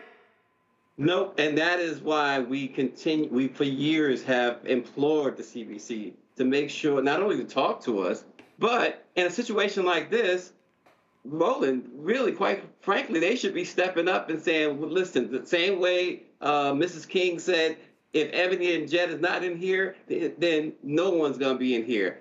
We're not talking to nobody if we're not talking to the Black press, if we're not talking to Roland Martin. So what's next? Lauren, what's next? What's next is a bunch of conversations with members of Congress, and some of those have started already, and quite frankly, they're very receptive, and they hear us. They hear, what's going on here. You should know, too, Roland, that Byron Donalds, the obviously Black Republican from Florida, wants to rename the press gallery, the House Press Gallery, after Frederick Douglass, which I actually think is a noble idea, don't get me wrong, but it's filled with irony given the fact that there's very few Black reporters in that gallery. I actually don't know that Congressman Donalds is aware of that. I'm actually trying to find him to talk to him about that. And I suspect that when he is aware of it, he's going to be not happy about it. I know that we, sometimes make fun of Black Republicans, but I have a feeling that he's going to not know what we're talking about right now. And, it's a chicken and egg thing, and the competitive advantage, just like you said about Monetta Sleet, Roland, it's like you lose competitive advantage when you do not have a credential and you cannot be in position to get the news. It's a huge, huge problem right now. Well, let me know when y'all decide, when y'all want to organize, let's say 50 or 100 Black journalists to roll up on Capitol Hill. And who's the dude who's not saying yes? He's actually not a bad guy. I don't give a shit if he's not a bad guy. He ain't said yes. See, I don't give a damn.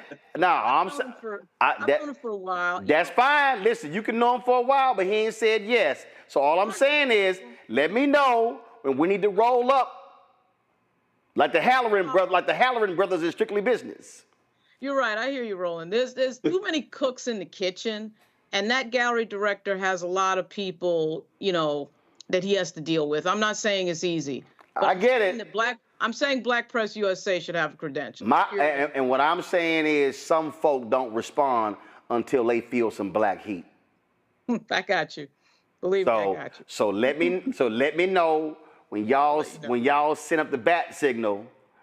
And then we need to roll up on them. Yeah, let me know when y'all toss the hat in the air, and so the cavalry roll up, because I ain't got no problem getting in somebody's ass. So y'all let me know. All right, you gonna swim across the water there? Huh? You gonna swim across the water too? Hey, I ain't gonna swim across the water, but I guarantee you, hashtag Team Whip That Ass gonna roll up in there. All right, I appreciate it. Thanks a lot. Thanks, Roland. Listen, this is the stuff. John, let's start with you. This extends beyond this issue here. This is what happens when we talk about political advertising money. We talk about general market money. And we talk about all sorts of things. It happens on the local level, the state level, and national level, how black organizations, black entities do not get the same respect. I was flying. I don't even know, do I have it with me? I was flying. And you can switch the camera over here. I was flying.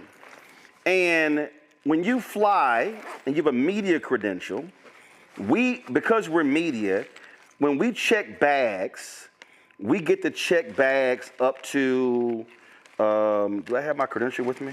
I don't have mine. I thought I had it with me. When we check credentials, when we check our stuff, you know, we get to check bags up to like 100 pounds. And we pay 50 because we carry gear. So I don't actually have my roller. I thought I had it's probably at home. This is like a credential from I got from a couple of the events.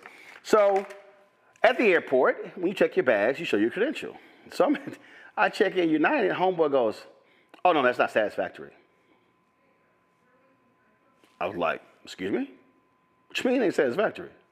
I said, "Shit, it's satisfactory for Secret Service at the White House." And then another person at United who knew me, and mind you, I got 1,000,003 miles. I'm Premier 1K, all this sort of stuff. And I was like mad as hell. But I guarantee you, if I had flashed the CNN credential, no problem. But this is the stuff that people have to understand that black folks deal with when they do not see us as equal to others.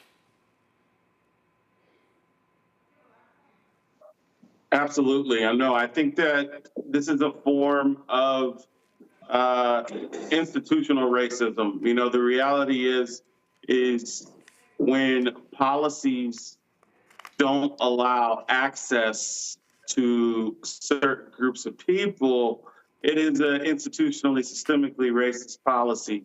And that is what has kept black folks from upward mobility. That is what's kept Black America's plight from being heard, is keeping us from having access. And so it's especially important in a time where diversity, equity, and inclusion is under attack. Affirmative action has been under attack, because the reality is we aren't a post-racial society. And it's very important that we have systems in place that make sure that Black journalists, Black media have access to everything that they need access to, that Black institutions, period, that institutions that serve Black people have resources. Right. And so I think that it's an especially important conversation right now, as we know that DEI is just a code word for Black sometimes, and it's their new N-word. Zachary, perfect example. Last week, Reverend William Barber, Bishop William Barber, and others were arrested for praying in the Capitol Rotunda. This right here is an image of them being arrested by Capitol Police as they were praying. Then they ushered all the media out. We actually ran the video. Now, here's what's interesting. They were talking about them making a disturbance, but these are the same folk. Now, this guy, Jack Jenkins, reported this here.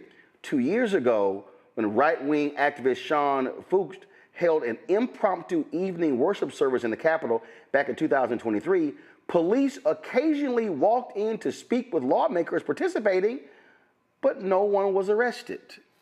So, again, they were arrested, and he wasn't. This is what we're talking about here.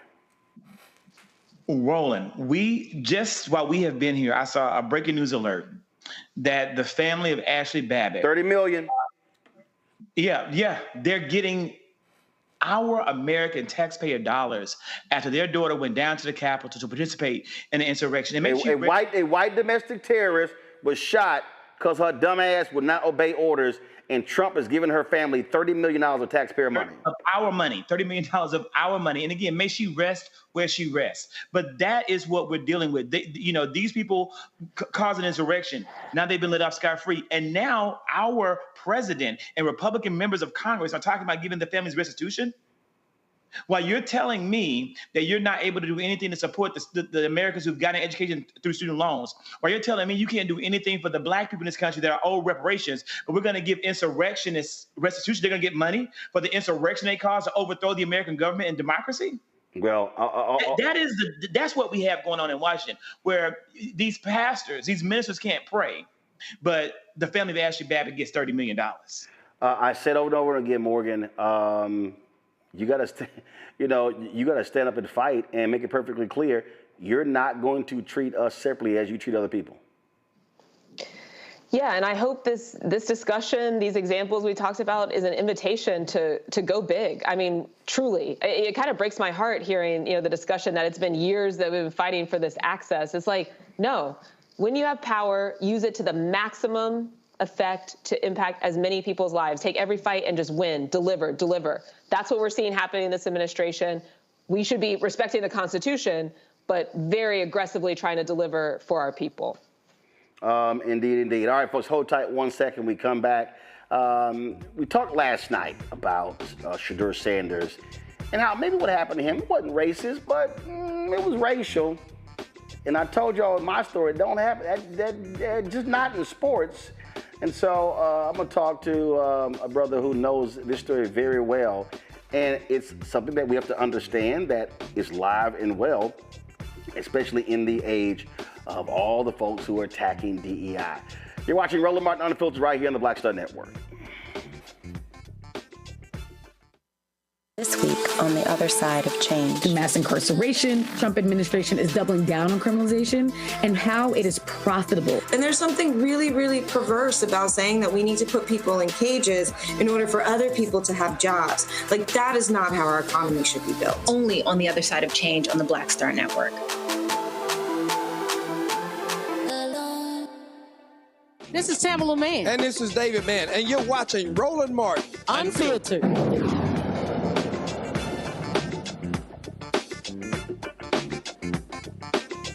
All right, folks, still lots of conversation about Shadur Sanders, how he was treated by the NFL, falling significantly in the draft to the 5th round. And there was this conversation between Clarence Hill and Jamel Hill that spurred me to have a conversation last night, where they said that, Jamel said, I don't think it was racist. She gave other reasons.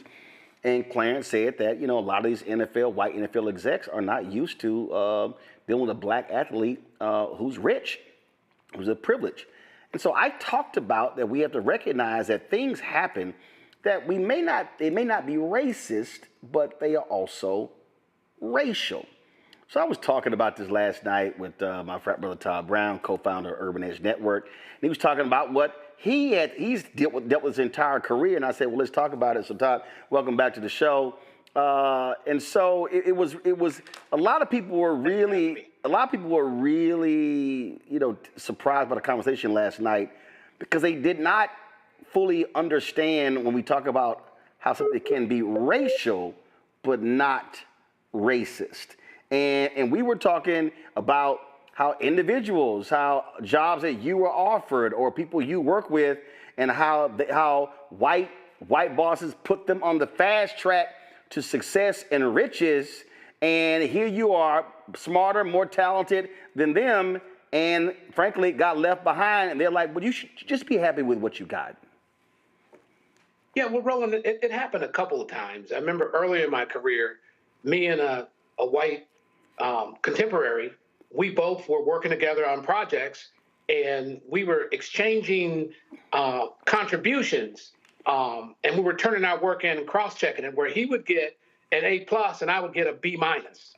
And it got so clear that he actually complained about it. Then as my career advanced, I started seeing the same things where I would get favor and a lot of attaboys, but when it came down time for the productions, promotions, and the increase, my numbers were always less. And as I shared with you last night, I had a good friend. We both were on an executive track, except he lived in a $350,000 house, and I lived in a $57,000 condo, and his salary was $70K higher than mine in the same group. Because I became friends with these people, white people largely, they shared information as if it was equal. So when we are emboldened and put in those key positions, Roland, what we often find is we may get the recognition, but we very seldom get what goes with it. And so it's a racial system where they're comfortable, and the track they had me on was good for a black executive, but it wasn't in line with what the majority was getting. I think Shador is experiencing sort of that recompense for being too bold. And what I wanted to share with you is that it happened to my kids. I have a child that worked at Google. Well, guess what? He was brought in 2 levels below his peer class. Same thing with my daughter, who entered Amazon with an MBA and a master's in public accounting and a CPA. And she found out that majority members who just had an undergraduate degree came in 2 levels higher than her. By the way, she went to the University of Texas, the #1 accounting school in the country. So we see this happen generationally, and it's more normal than we want to think about. And what I need people to understand is that over a 20, 30, 40-year period, we're talking about the loss of millions of dollars. And the response from white folks is, but you've done well. Right. Well, what's interesting about that, Roland, is I go back to companies, major media companies that I was at in 2000 and the 2010-12 timeframe. When I visit them on business in my current capacity as owning Urban Edge Network, I go back and I see the same white people that were in the roles that I was in. They're still there 10 years later. So if I was making $950,000 a year, and you add 3% to that, and they've been there an extra 11 years, you can imagine the amount of wealth they've amassed. And that's the generational wealth that you see in the exchange, where you see African Americans in executive positions are put out of their roles for whatever reason, mid-50s, early 60s, if they're making north of a couple $100K. Whereas you see the majority members in this racial society you talk about, where they're just comfortable with each other and are just uncomfortable with us in leadership roles. And over time, not a lot of time, you can see the stratification in income and how it impacts us from a wealth perspective. And again, we talk about what's racial and not necessarily racist. Talk about this one individual who went on to run a major media company, who's now about to run another major media company, who held private parties for white junior execs, and you never got invited. Yeah. So in the conversations I was in at a major top 3 media company, having had conversations with my peers, they then shared with me that they were invited to weekend parties, Christmas parties. They've been to this executive's home, and they were given opportunities consistently, whereas I was there for 7 years and didn't receive one promotion. Matter of fact, one individual I'm thinking about was below me when she came in, and she's now been president of several companies in the same field, whereas those opportunities tend to go away from Black folk for whatever reason. And I see the same peer class, chief revenue officer, senior vice president of content management.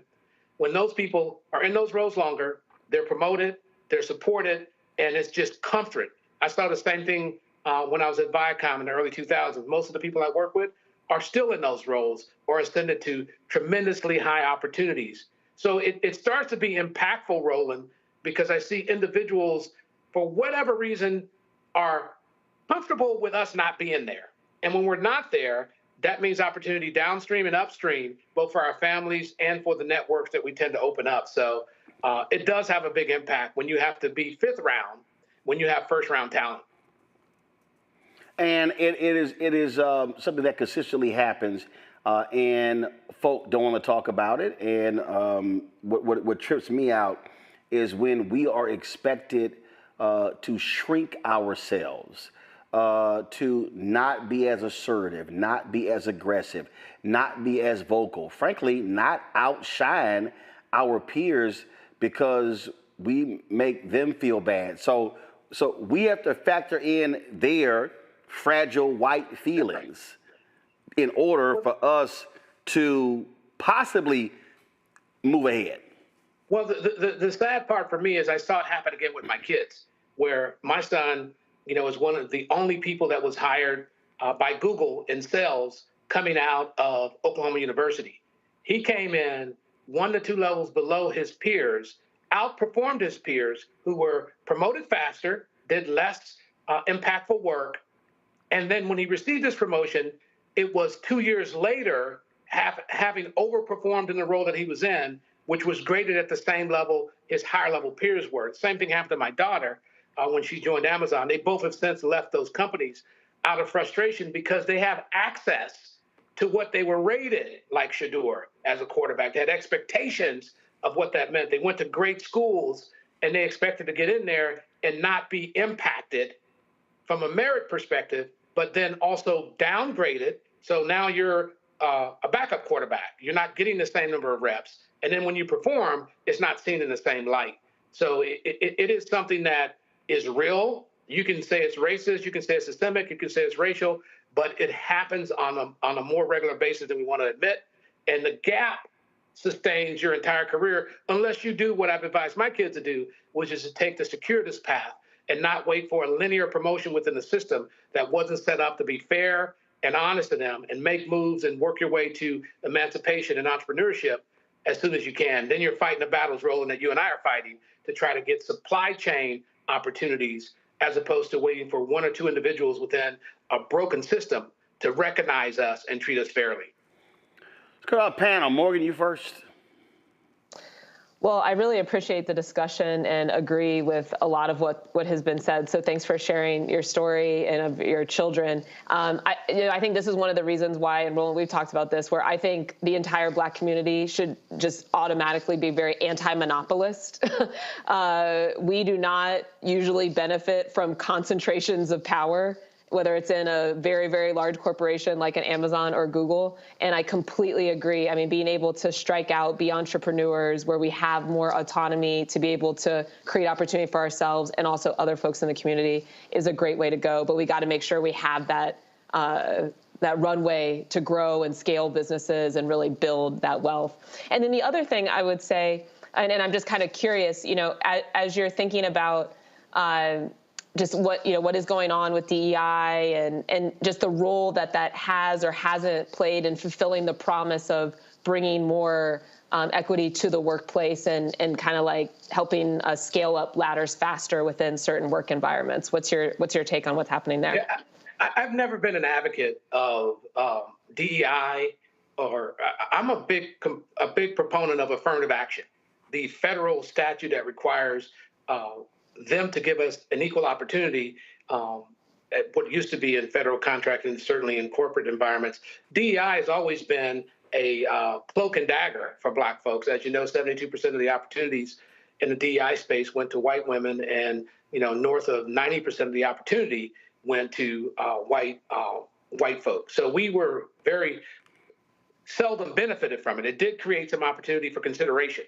So I've always told my children, I've always focused on a meritocracy. I remember early in my career at IBM, which I was highly esteemed, the first offer they gave me was the EO job, counting Black people, counting brown people, and compliance to EO, where my majority members who were in finance and accounting were never offered those types of opportunities. So I found DEI to be more of a distraction. I found it to be more of a conversation around promoting a photo op than about the actual work of elevating, promoting, and integrating folks of color into the power of the business from a P&L perspective and their supply chain. So I've always told my kids that they need to be amazing, but they also need to recognize when they're not being treated right and then open the spectrum of opportunities for themselves. So that's my strong take on DEI. I think it's interesting, but it hasn't been impactful on my career and it hasn't been impactful on my business. John? This is a very relatable conversation to me, as I have, outside of political consulting, spent a lot of time on Wall Street at financial firms. What happened to Shador Sanders on this NFL draft was so relatable to a lot of us as Black Americans because, let's face it, we're underrated. We don't, simply because of the color of our skin, it is racial, they don't envision us as being the part. And we have to be our number one advocate. Just like you've got to work hard, leave no margin for error, but at the same time, no one's going to advocate for you. You've got to be any Black person who has gotten anywhere in a society that wasn't, or we weren't meant to rise, has had to be their number one advocate, whether you're an entrepreneur or whether you're in corporate, and regardless of what industry you're in, even in the Democratic Party political consulting space, white guys with no experience get the big money gigs, the big campaign gigs before a Black consultant with the best resume you've ever seen. Absolutely. And so I think the relatability piece is we're all first-round draft choices. I find that Africans in America, when they come through whatever system they come through, when they go for opportunities, they tend to be well-suited for those opportunities. Now it's arguing for your values, positioning yourself with enough opportunity spectrum where you can have more than one team to go to, and it's free agency, but we have to actually be very assertive about making sure we get in front of as many people as possible so we can really feather out those opportunities and then take the one that makes sense. And then don't fall in love. We don't have to be there for 5 years on a rookie contract. We've got to be there long enough to get those credentials that we need and either create an opportunity for ourselves through entrepreneurship or market ourselves to the highest bidder in the market space. All right, then. Todd Brown, I appreciate it, man. Thanks a lot. Thank you, Roland, as usual. All right, we come back. Job numbers came out today. Decent, not great, but if you listen to MAGA, oh my God, it's the second coming of Jesus. We'll be right back. On the next Get Wealthy with me, Deborah Owens, America's Wealth Coach, inflation is on the rise. Interest rates are high. Can you still thrive during these uncertain times? On the next Get Wealthy, you're gonna meet a woman who's done just that, living proof of what you need to do to flourish during these uncertain times. These are times where you take advantage of what's going on. This is how people get rich or richer. That's right here on Get Wealthy, only on Black Star Network. Now that Roland Martin is willing to give me the blueprint, hey, Cyrus, I need to go to Tyler Perry and get another blueprint because I need some green money. The only way I can do what I'm doing, I need to make some money. So you'll see me working with Roland. Matter of fact, it's the Roland Martin and Cheryl Underwood Show. Well, should it be the Cheryl Underwood Show and the Roland Martin Show? Well, whatever show it's going to be good.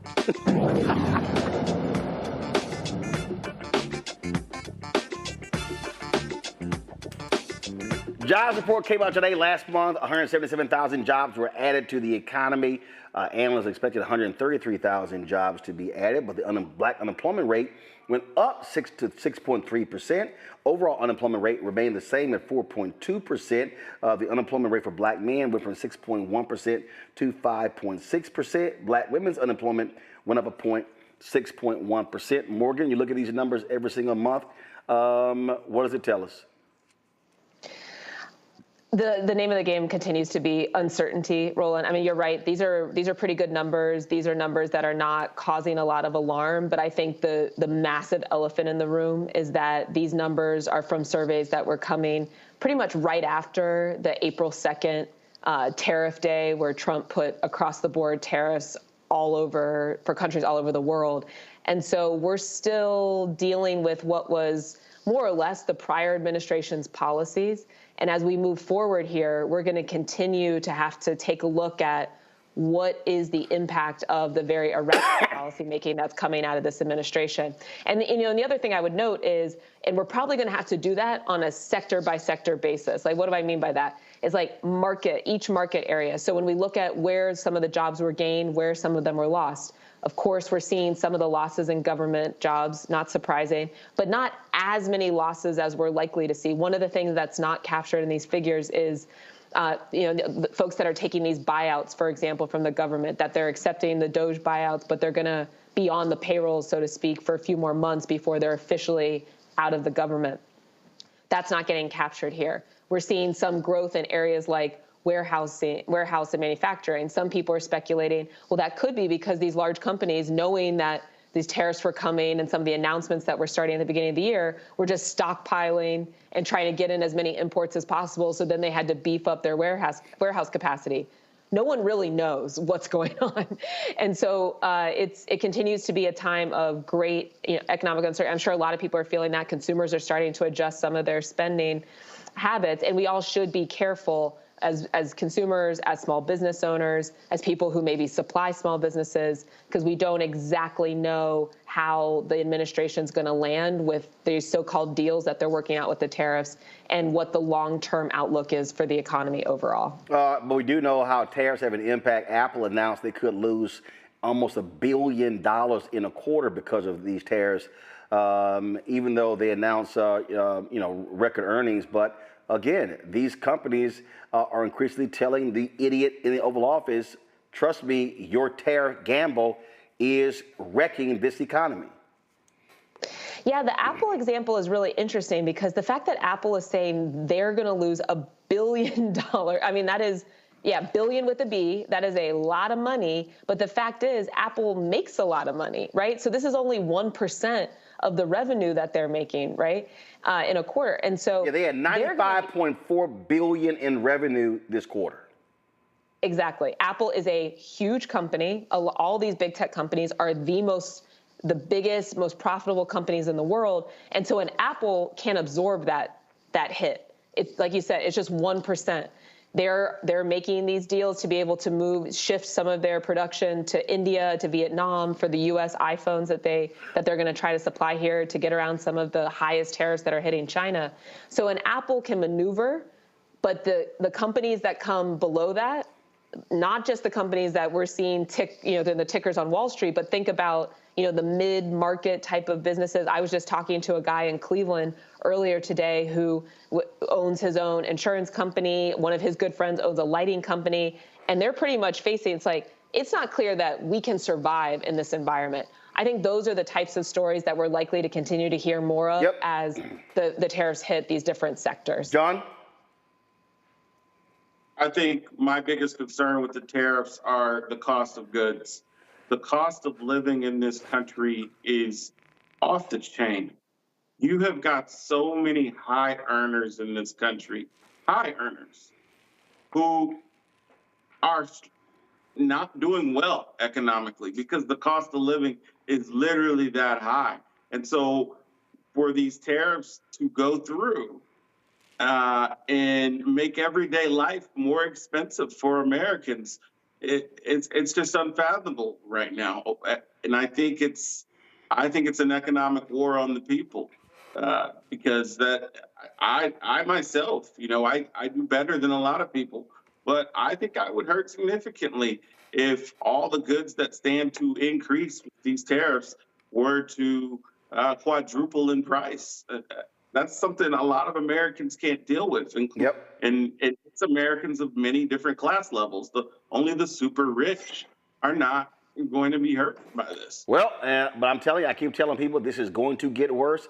So folks better buckle up because this idiot is charging full steam ahead and refuses to listen to reason.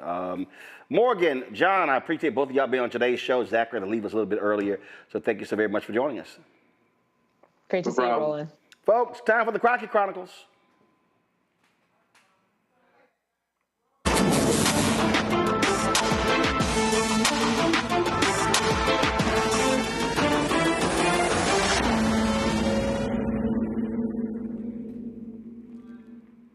Earlier this week, Congresswoman Jasmine Crockett ripped into MAGA Republicans when it comes to the massive cuts they want to do to the federal budget. Watch. Briefly, thank you so much, Mr. Chairman. This is an amazing amendment brought by the brilliant, gentle lady out of Pennsylvania, because one of the things that we consistently hear every time we start one of these hearings is that the Republicans had a mandate, and that is why we ended up with Donald Trump. And I can tell you that as I traveled the country warning them that what is happening was going to happen, people would say things like the price of eggs are so high. And so this amendment specifically deals with issues around the consumer price index. So let's talk about the price of eggs, because for whatever reason, we've yet to have a hearing on the price of eggs when that was really the one big thing. And I remember the big guy that's in the White House saying that he was going to reduce the cost of eggs on day one. But what we see is that the national average price of eggs in March of 2025 was $6.23, a 6% increase from the previous month, a 60% increase year to year, and USDA said egg prices could climb 41% this year. When we start to talk about things such as our energy, in March, natural gas prices increased 3.6% and electricity prices increased 9%. Fuel and oil prices increased 0.8%. Utility gas services increased 2.5%. The national average for a gallon of gas is currently $3.17, nowhere near the $1.98 that President Trump claimed last week. I just want to make sure we get the facts out there.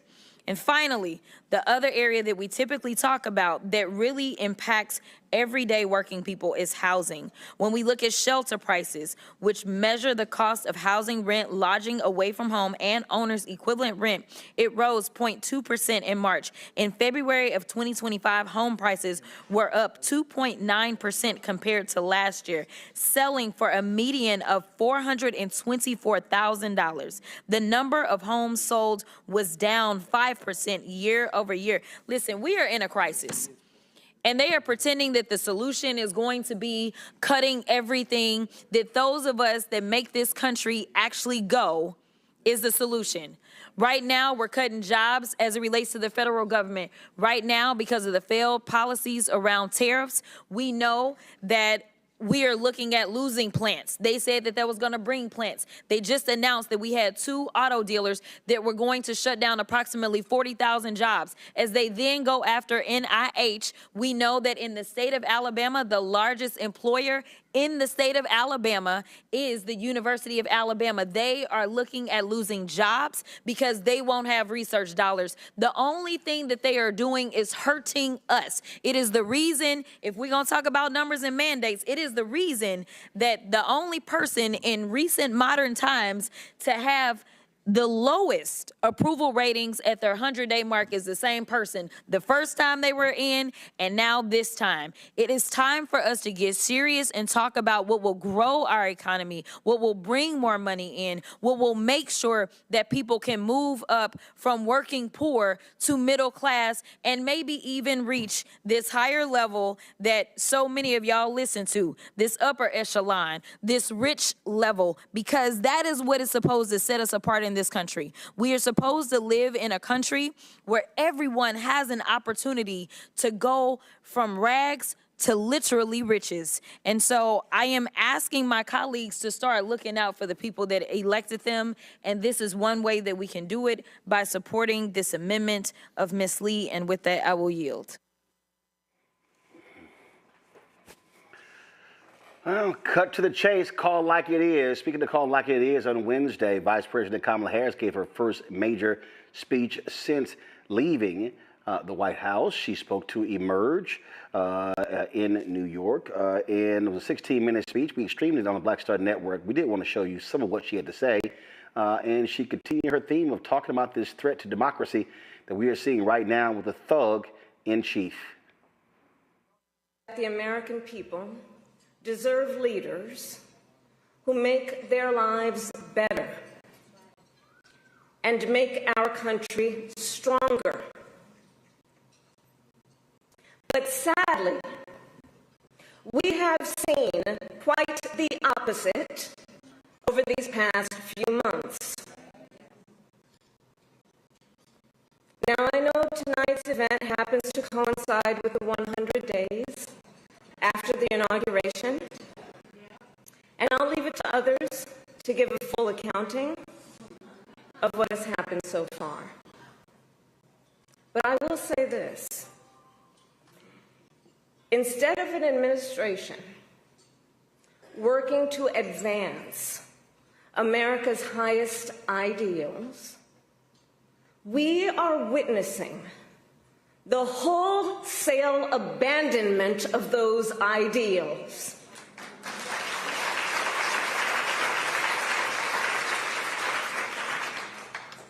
And what we are also seeing in these last 14 weeks is Americans using their voice and showing their courage. We all know President Trump and his administration and their allies are counting on the notion that fear can be contagious. They are counting on the notion that if they make some people afraid, it will have a chilling effect on others. But what they're overlooking, what they have overlooked, is that fear is not the only thing that's contagious. Courage is contagious.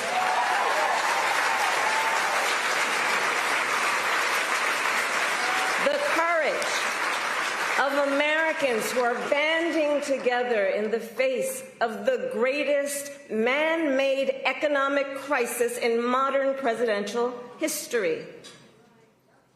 Americans across the political spectrum who are declaring that the president's reckless tariffs hurt workers and families by raising the cost of everyday essentials, devastate the retirement accounts that people spent a lifetime paying into, and paralyze American businesses, large and small, forcing them to lay off people, to stop hiring or pause investment decisions. The courage of Americans we are seeing who are rallying at Social Security offices to protect their hard-earned benefits. Of Americans who are speaking out to say, it is not okay to violate court orders. Not okay.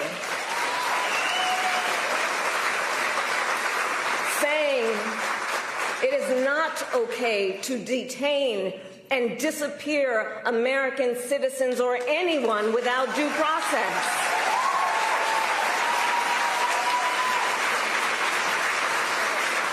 The courage of judges to uphold the rule of law in the face of those who would jail them. Of universities that are defying unconstitutional demands that threaten the pursuit of truth and academic independence.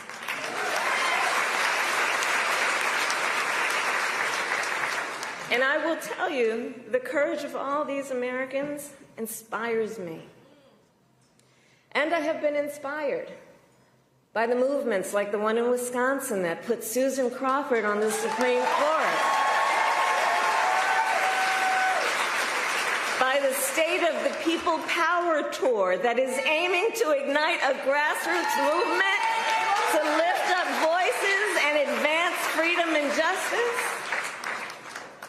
And by leaders across the spectrum, including congressional leaders like Cory Booker, Chris Van Hollen, Chris Murphy, Jasmine Crockett, Maxwell Frost, AOC, and Bernie Sanders. All who, in different ways, have been speaking with moral clarity about this moment. So here's one of the other things I wanted to talk about tonight and to highlight. So look, some people are describing what's been happening in recent months as absolute chaos. And of course, I understand why. And it's certainly true of those tariffs. Tariffs that, as I predicted, are clearly inviting a recession. But friends, please let us not be duped into thinking everything is chaos. I know it may feel that way, but understand what we are in fact witnessing is a high-velocity event where a vessel is being used for the swift implementation of an agenda that has been decades in the making. An agenda to slash public education, an agenda to shrink government and then privatize its services, all while giving tax breaks to the wealthiest among us. By the way, an agenda that is not lowering costs, not making life more affordable, and not what they promised. It's an agenda, a narrow, self-serving vision of America, where they punish truth tellers, favor loyalists, cash in on their power, and leave everyone to fend for themselves, all while abandoning allies and retreating from the world. And folks, what we are experiencing right now is exactly what they envisioned for America. Right now, we are living in their vision for America. But this is not a vision that Americans want. We are living in a moment when the checks and balances upon which we have historically relied have begun to buckle. And we here know that when the checks and balances ultimately collapse, if Congress fails to do its part, or if the courts fail to do their part, or if both do their part, but the president defies them anyway, well, friends, that is called a constitutional crisis. And that is a crisis that will eventually impact everyone. Because it would mean that the rules that protect our fundamental rights and freedoms, that ensure each of us has a say about how our government works, will no longer matter.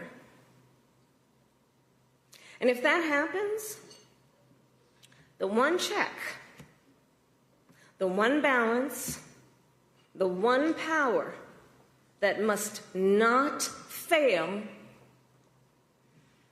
is the voice of the people.